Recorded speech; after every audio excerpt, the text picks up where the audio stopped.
oh, I don't feel like making calls. And then I thought, well, you know what? That's the difference between a successful person and someone who's not successful is it doesn't matter how you feel. It's about just taking action regardless of how you're feeling.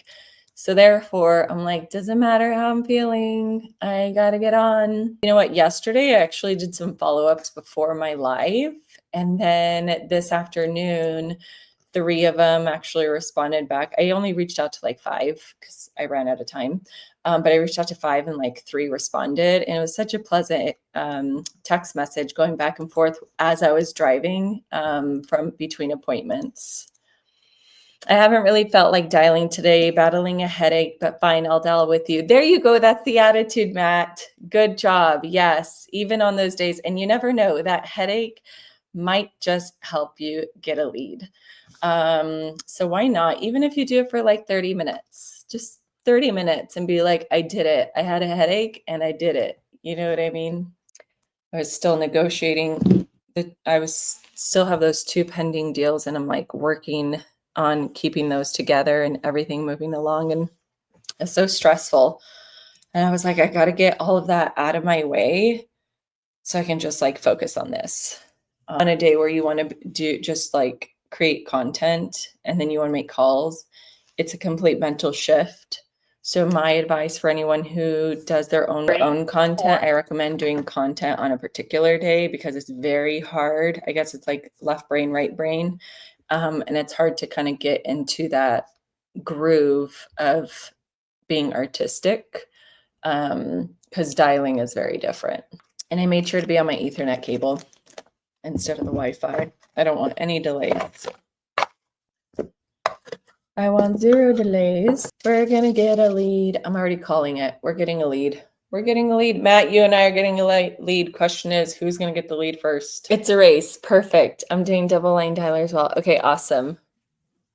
Awesome. It'll be an equal race. Changing up my opening line. We'll see how it goes. Awesome. Just my number came through as spam risk. Any advice? Calling from Mojo. I would either reach out to Mojo or switch it out and just let them know like, hey, the number you guys I got from you is showing up as spam.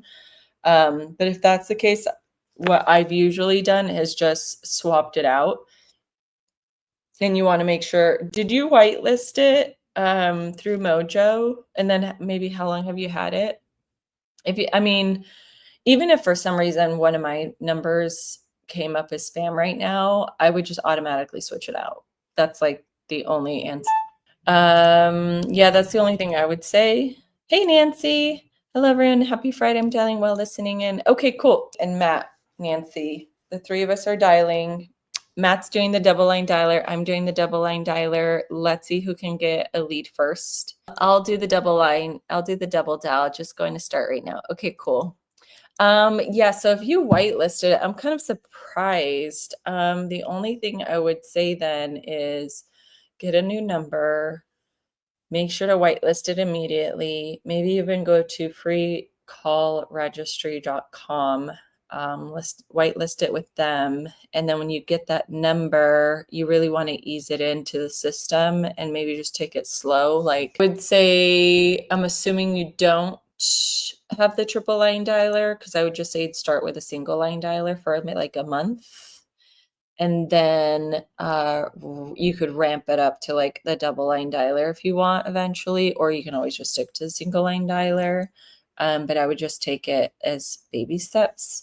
I only say that because that's what I've done and I can only speak from experience. Sometimes when I'm on Mojo, you guys, as far as like being quick, like I always really want to try and be quick as far as like once it hits a voicemail, you want to hit next. So that way the dialer can just like keep going. No, we just started. Nancy's calling. Kevin, hey Kevin, how many listings have you achieved since circle prospecting this year? This year, I think it's about 18 this year since January 1st. And that includes the listings that are not yet up, that I have like paperwork signed and the homeowners are prepping their homes. Actually, it might be more than that because I'm not even counting my closings either. And I'm not even including my buyers. I don't really have that many buyers, to be honest with you. It's like 2 that are pending. And then I had like 3 listings that were pending and they fell apart, but not recently. That was like over the last 5 weeks. 18 listings since January. Yeah, I would say like 2 of those are buyers, so maybe 16. But still, it's fine. I'm just like downplaying everything because I'm losing my mind. And yet here I am showing up every day. I'm like, what am I thinking? But I don't want my momentum to die. Like, I do not want it to be July and I have not. God, I forgot about 2 other people. I actually have 2 other. So like I met with someone yesterday, right? And it's a guy I've been following up with since I think like March 2024. I can actually tell you. And I saw his property and he's like, oh, it'll be ready for July. I'm like, okay, so I'm getting listings in May, I'm getting listings in June, and I'm getting listings in July. So now I'm covered through July and he would be 1. But I need more for July so that I'm covered through July. Then it's a matter of like, what am I going to do for August, September, October, November, December? Oh, my bad. February 1st, 2024 is when he became a lead of mine. And I'm talking to him about listing in July. And then I actually have another couple coming in about 10 days, but they're not Circle Prospect. They're actually one of my first buyers I ever worked with. And I'm still working. Isn't that amazing? Or I don't even know what I said anymore. I said, well, the realtor we hired isn't a real realtor. And I was laughing. I was laughing so hard. I'm like, she's not a real realtor. I'm like, I gotta steal that from you. I'm like, that's gonna be my slogan. I'm a real realtor. No leads, a few contacts, not sure how many. I dialed a bit this morning and didn't note how many I had when starting this afternoon. Oh, okay, got it. Cool. I'm just gonna hang up now. This is getting awkward. I think I've even told people that. I'm like, I forget what I used to say, and then people would be like, that's 2 questions. I wonder if I throw them off by thanking them sometimes when they're like, yeah, go ahead. I'm like, oh, you're so sweet. Oh, you're so kind. Oh, thank you. I don't know if it's just me. Am I just like the loving cold caller or something? Like, I don't know why I find people so adorable. I also think it may have something to do with when I used to work at a cruise line, and shockingly, not everyone that worked there, and for myself, I came across it with more compassion and empathy. And I always came from a place of helping because they were not cheap cruise lines. So I always wanted to make sure to answer their questions, make them feel comfortable, and get them excited about the cruise. And they would get excited and they would be so appreciative because they'd be like, oh my God, you're so informative. And then, like, in my mind, I used to think, oh, they're so cute. They're so adorable. So I don't know if maybe that's how I'm like projecting this with other owners or the people I cold call. I kind of think that way too, especially when you're cordial and professional, which is shockingly leaving and maybe doesn't even exist in our real estate industry. When they get that from a realtor, such as myself, who's like professional and cordial, and I know there's other realtors who are like that, they feel it, they know it. Like, wow, he's a professional. Wow, she's a professional. Like, wow, she actually like does what she says. She follows through, she follows up. And maybe that's also not a problem. I admire her hanging up on me. I would do the same. I probably hang up more on people when like they call me with their pitch and it's not landing. I'm like, click, try again. Did you notice how hard she was coming off? Oh, Matt got a lead. Oh, he beat us. But congratulations. Yay. Okay, Matt, you don't have to call anymore. You're done. Even with the headache, you got a lead before me. Way to go. All right, Matt got a lead. Oh, and don't forget to like and subscribe. Yes, Matt. Thank you for the shout out. Maybe I'll just have that on for the rest of the live today. How long did that take? 35 minutes, maybe 30 minutes, and you got a lead. You're like, mic drop. Here, this kind of looks like a mic drop. That's awesome. It's a little strange. She goes, my sister's standing here. She wants to know why you're calling. Like, what? Okay, no, that's fine. I'm not here to convince anyone to do anything that they don't want to do. This just gives you a lot of great energy and be like, oh my God, I can't believe I wasn't feeling well. I got on the phone, and in 30 minutes I got a lead, and then it's like a great Friday and you can enjoy the rest of your weekend. I have to get a lead today. It's Friday. It's Friday. Nancy, do you have a lead? April 25th, and she became a lead January 11th. So when I say like it takes me a few months to ask someone for their email, it just kind of like solidifies the relationship and it continues in that nurturing process where I just want to make sure to provide value to owners and also make sure they don't forget who I am. And you don't always have to call.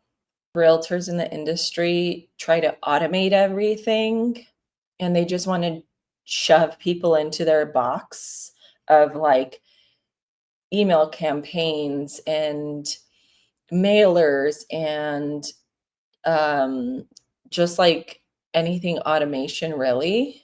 And when you don't do that and you do things intentionally, it separates you from the herd. So that's really how I've designed a lot of everything, what I do now. That is so creepy when someone answers and then you just hear muffling. I'm like, I never want to talk to you. I use Mojo Dialer. I would definitely say if you are cold calling, try to end the call by thanking them taking your call. Even if they're really mean or like not, I wouldn't even say mean or nasty, they're maybe just more irritated. Even if it's they're upset, whatever, just be like, okay, no, thanks for taking my call. I appreciate it. Have a good weekend. Bye. You'd be surprised how many of them will actually respond back and go, oh yeah, you too. Okay, thank you. I'm like, were you just like nasty to me a second ago? I guess as they always say, like, kill them with kindness. And I always say, like, that's usually where most people misunderstand me is because I am nice and I am kind, but Lord knows if you do something like you protect myself at all costs. But it doesn't mean I'm going to be nasty to strangers because at the end of the day, like I'm calling them and I'm interrupting their day. So you definitely want to make sure to just thank them, even though if they're upset or mean to you. Wow, Matt, those are some solid numbers. That's beautiful. That's like ideal. That's almost like saying 2 hours, averaging maybe 11 and a half contacts an hour, which averaged you 1 lead each hour, which is like, if you could do that every day, everything would be golden. Like that is a beautiful picture to me. And that has been a lot of my real estate career and just circle prospecting was like 1 contact for every 10 and every hour. Obviously not every single day, but days like this, especially Fridays, it's usually a guarantee. And that's why I love Fridays. Unfortunately, I don't have a lead yet, but that is perfect. The one I'll just kind of share with you guys, one of the eye-opening moments I had was when people kept talking about the real estate market was going to shift.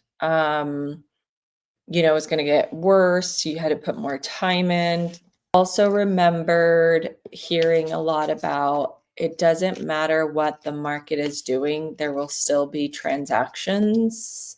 So then I had kind of set my mind to someone's going to sell regardless of what the real estate market is doing.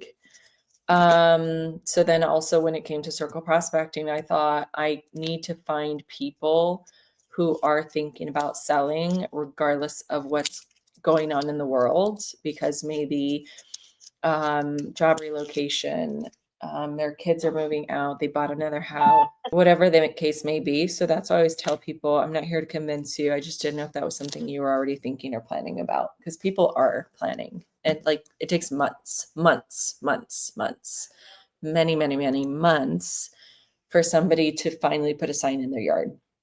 So as long as you can get them as early as possible, you're at least more in the running of helping them get to their next stage of life. Hey, Seth, good to see you. Hello, just popping on to say hello. Ugh, gosh, I'm stumbling. Sorry. Hello, let me start over. Hello, just popping in to say hi, but I'll leave a lurk. Okay. Thanks for popping in. I very much appreciate it. Always good to see a friendly face. All right, guys, put it in the chat. Would you, oh my God, did I put rather get 10 easy deals a year or 2 huge deals a year? Put it in the chat. Let me know what you would do. And it's kind of an interesting question, because this also really separates people who want to do luxury compared to people who want to do volume. Because when you do luxury, you're not going to do volume. And if you do volume, you're going to do a lot of transactions. And they have their pluses or minuses. But from the data that I've gathered, it's a lot easier to try and figure out how to have a volume business than it is to break into luxury. Because even if you break into luxury, it's very far and few, and it can take many years to do it. And it's a totally different clientele as well. So put it in the chat. I want to see, would you rather do 10 easy deals a year or 2 huge deals a year? And if you're watching this on the replay, just leave it in the comments. All right. Well, I would say I would rather have 10 easy deals a year, because I have been in that position before where I've had a few deals in a year. And even though they're huge, there's just so much on the line, and you end up having so much more weight on those few closing than having like multiple deals where you just know money's coming in. Something my mentor had also brought up to me in a different way, and him and I have the same mentality of like volume, which I'm trying to get to, and he's helping me. And so I would definitely choose that. Adela, I'm at my office and I had to step away. I don't have any leads yet. Okay, cool. Not a problem. I figured you're busy. Nancy, what do you think about this? Would you rather have 10 easy deals a year or 2 huge deals a year? You know what? Crazy enough, I think I would actually want to go to somewhere in Europe if I could, because there's almost no buyer agents over there, and it's just strictly listing agents, and the buyers just come directly to you, which would make my job a lot easier. They still cold call over there. So I would maybe just pick a city. I don't know if I would do a big city, but maybe somewhere where I also speak the language. And I would rather have people just hang up. Ooh, I like Matt's answer. Panama City. I've never been. Working on learning Spanish, and my goal is to move down there. Maybe look at Colombia. I love that. That's awesome. Hey, Jeremy. So Nancy's calling, Matt's calling, I'm calling. Now you're calling. Matt got a lead. Matt, actually, I'll share Matt's info. This is Matt. hour 52, 23 minutes. He did call earlier in the day and then hopped on again with me, even when he wasn't feeling it. He has a headache, and I had actually started the live today. Jeremy, let me know if you get any leads. I still have another 45 minutes to go, and I need to load up my Mojo dialer because it already called 100 people. And we're back in. Okay, cool. So I'm about to hit my 40 hours for the month. Of course, as you can see, it can get really boring just waiting around for people to answer the phone, which is exactly why it can feel so lonely making these calls. Do you make your lists up by subdivision, or how do you go about mapping your lists when you download them? By neighborhood, or I guess subdivision, but because our subdivisions are very wonky, so I can't really do it in our city. Maybe if you do it, depending on how your city or suburbs are set up. But since we're so congested and dense, there's too many little subdivisions to break up. And even there's like subdivisions within neighborhoods. Like I do they call it free forming plot on Mojo, but even for myself doing this for so long, sometimes I have to check myself. I'm like, am I saying something wrong? Do I need to switch it up? In this case, maybe even switching up what I'm saying. Because like I said, I've evolved, I've changed, I continuously change. And I've called many times up until like 6 o'clock on a Friday anyway. So I know people are going to answer. I used to try and do it by week, but then that was a little too stressful. So I do month, and I put it in the prospecting dashboard on Mojo as far as goal. And my goal for a month is just to hit 25. Just because some days, and that's actually more based off of that's just more based off of calling 20 out of the 30 days. So I was kind of anticipating to get more, but I am not, and that's okay. I figured as long as I actually sit here, call for the 40 hours a month that I'm supposed to, I should get to 25, which is what I did in January. January was my experimental month because when I analyzed all of my 2024, it was completely down. Like I started really hard January and then I slowly went down because since the second quarter of the year, I was closing out all my listings. I got sidetracked.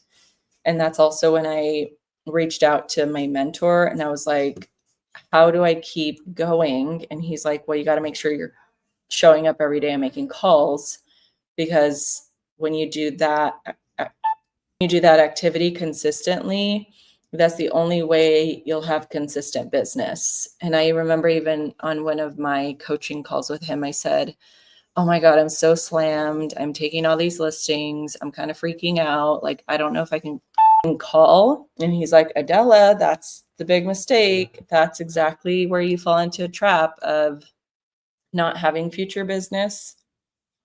So January, I was like, okay, this year I'm not going to do what I did last year, which was totally go down. Good job. 2 hours, 31 minutes, 35 contacts, 2 leads. That sounds like a solid, awesome day. You enjoy the rest of your evening. I'm going to head out, time with my family, and I will see you guys tomorrow.